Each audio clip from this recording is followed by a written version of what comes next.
is Eric Bischoff is not a very creative guy. A creative guy has multiple ideas. Eric Bischoff had one idea, and I'm not even sure it was his idea.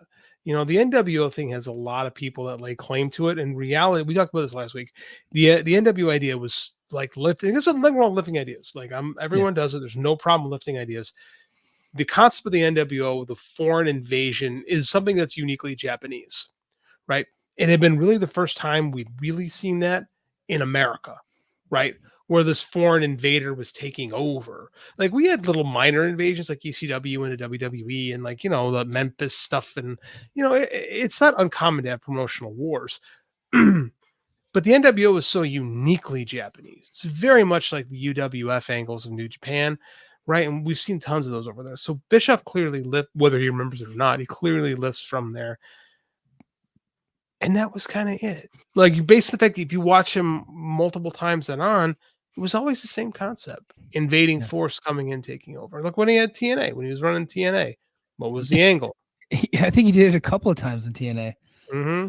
Like, just kept rehashing the same angle.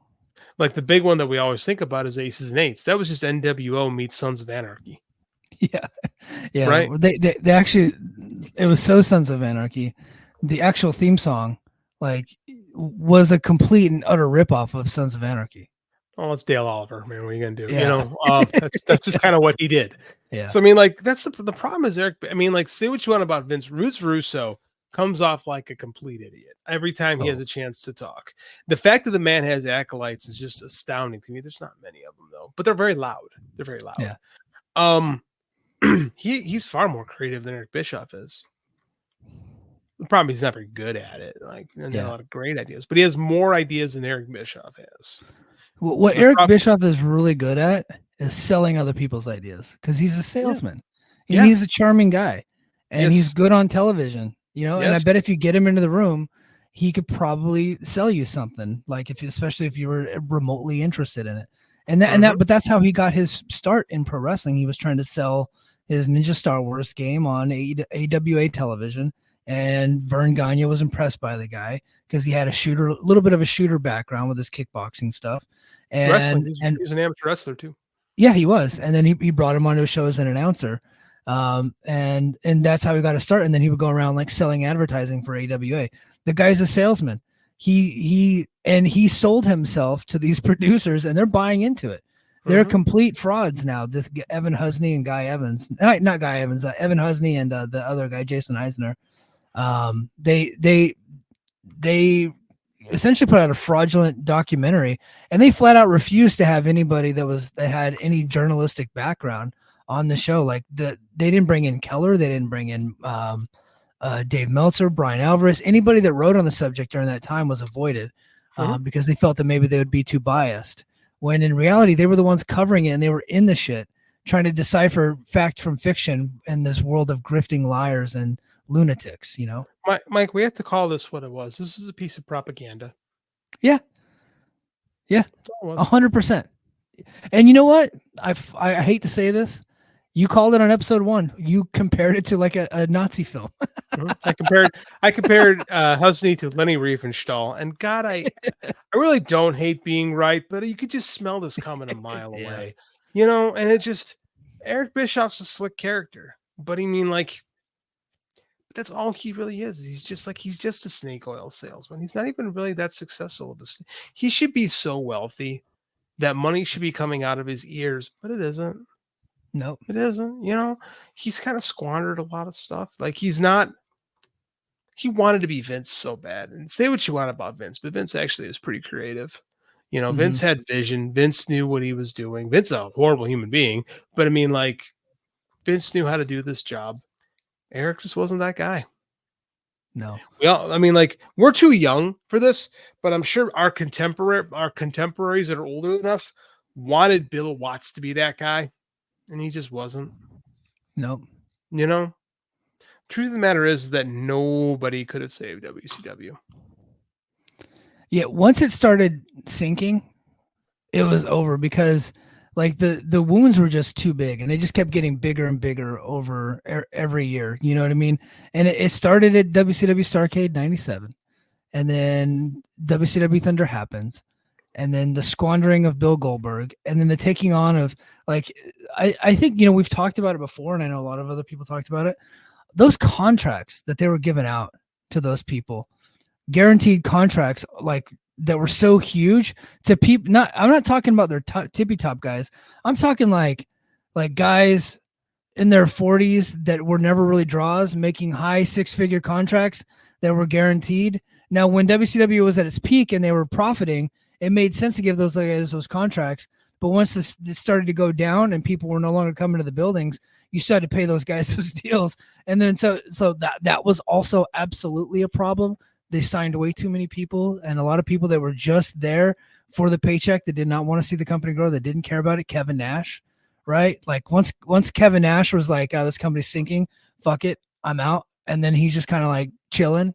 And that was one of the things on this episode that really like brought to light. But he was like, "Why the fuck would I go there? It's dying. I'm just gonna sit at home and collect my check. I don't care about this place." Yeah, he's there's a lot. He bears a lot of responsibility too. Yeah. I have a controversial take on this. I think you can actually start pinpointing WCW dying to 1986. Right? I think you can trace this back to the Great American Bash Tour when they started paying David Allen Coe and Crockett. It's funny. You gave me that interview, which, you know, we stole from ad-free shows. I have no problem admitting that. I gave you part 2 today, by the way. Oh, I want that. It's in your email. Oh, you're the man. Thank you. Yeah. You know, Jim Crockett is like, you know, I'm so glad I got to hear this, you know, because man's passed now. He's very brutally honest. I love that. I love when guys can look back and admit their faults and say, you know what, I didn't do a very good job on this. I did a good job on this. This is true. No, this is hype. And I like when you know when a guy's being honest. Like you and I are both big Jeff Jarrett fans. Yeah. Because like there's a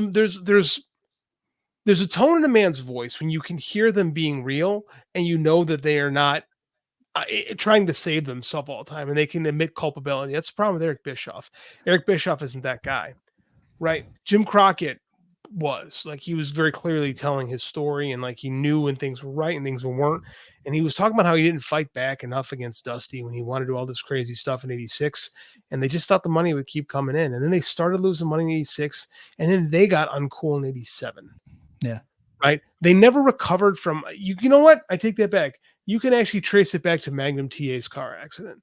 They had so much invested in Magnum TA being the guy. And there's a good chance he would have been the guy and been super successful because the whole promotion was booked around him and Dusty. And Dusty is very clearly setting the table so that Magnum can be their version of Hulk Hogan.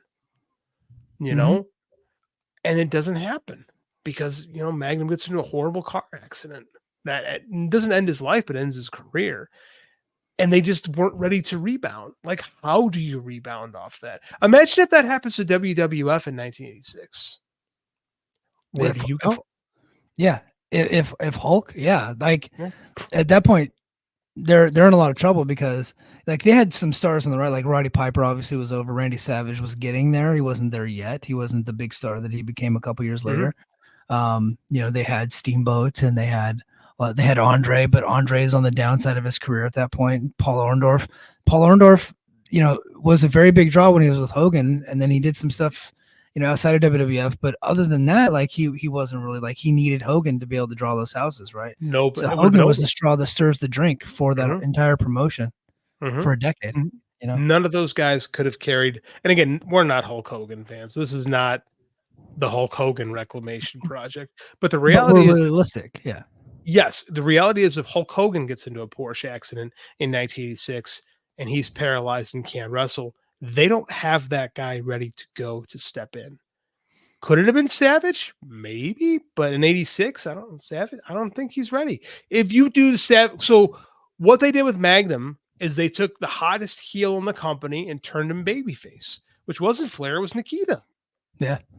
Right? That's exactly what you're proposing here with Savage. Would have been the exact same thing. And Savage is way better than Nikita, don't get me wrong. Yeah. But I mean, I don't think the results are very different. I mean, like, think about that. So Crockett isn't ready to have that guy, right? and then they falter, and then Ted Turner picks up the scraps, and the company's on life support for nearly a decade. Yeah, until they start drawing money in early '96. Yeah, yeah.